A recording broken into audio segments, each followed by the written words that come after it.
इस बंगाल में एक ऐसा इलेक्टोरल क्राइसिस सामने आया है जिसके बारे में आपने शायद अभी तक सुना भी नहीं होगा। मालदा, जलपाईगुड़ी, कोचबिहार में बड़े प्रोटेस्ट हो रहे हैं और इसी बीच 7 जुडिशियल ऑफिसर्स को होस्टेज बना लिया गया। पूरे 9 घंटे तक भीड़ ने इन्हें बीडीओ ऑफिस से बाहर नहीं निकलने दिया। कोई क्रिमिनल नहीं थे, बल्कि ये वो लोग थे जिनका नाम वोटर लिस्ट से काट दिया गया।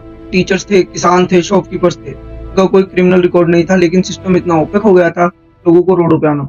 इलेक्शन कमीशन ने एक ऐसा सेंट्रलाइज्ड सॉफ्टवेयर डिप्लॉय किया जिसने 1.3 करोड़ वोटर्स को सस्पिशियस, रैपिड एडजुडिक्शन, अनमैप्ड की कैटेगरी में डाल दिया।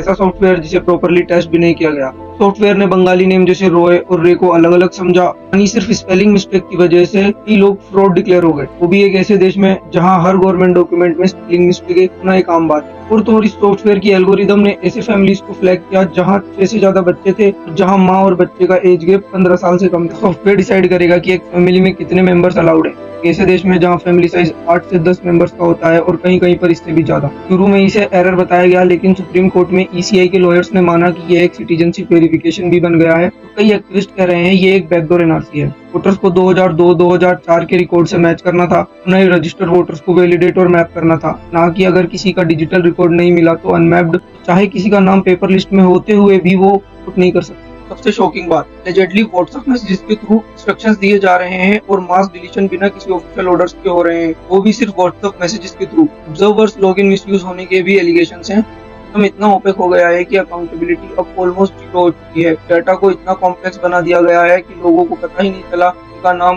लिस्ट से हटा दिया गया। अप्रैल 2026 में 60 लाख लोग रैपिड एडजुडिक्शन में डाले गए। कुछ ही दिनों में केसेस को डिस्पोज कर दिया। की माने तो ये एक एग्जीक्यूशन ऑफ वोटिंग राइट्स है। 82 लाख से 91 लाख नाम डिलीट कर दिए गए, जो टोटल वोटर्स का लगभग 11.6% है। लेकिन सबसे बड़ा सवाल, मुस्लिम डोमिनेटेड एरियाज जहां पर मैक्सिमम 0.96% ही अनमैप्ड वोटर्स थे, वहां से डिस्प्रोपोर्शनेट डिलीशन हुए हैं। 46% जुडिक्शन में 40 से ज्यादा। सुप्रीम कोर्ट ने 20 लाख डिलीशंस को अलाउ कर दिया है, लेकिन ग्राउंड पर टेंशन बढ़ रही है। लोगों का गुस्सा प्रोटेस्ट में साफ देखा जा सकता है। यह सिर्फ वेस्ट बंगाल की कहानी नहीं है। ये सवाल है, क्या एक एल्गोरिदम डिसाइड करेगा कि कौन सिटीजन है और कौन नहीं? अगर सिस्टम ट्रांसपेरेंट नहीं है, क्या इलेक्शन फेयर हो सकते हैं?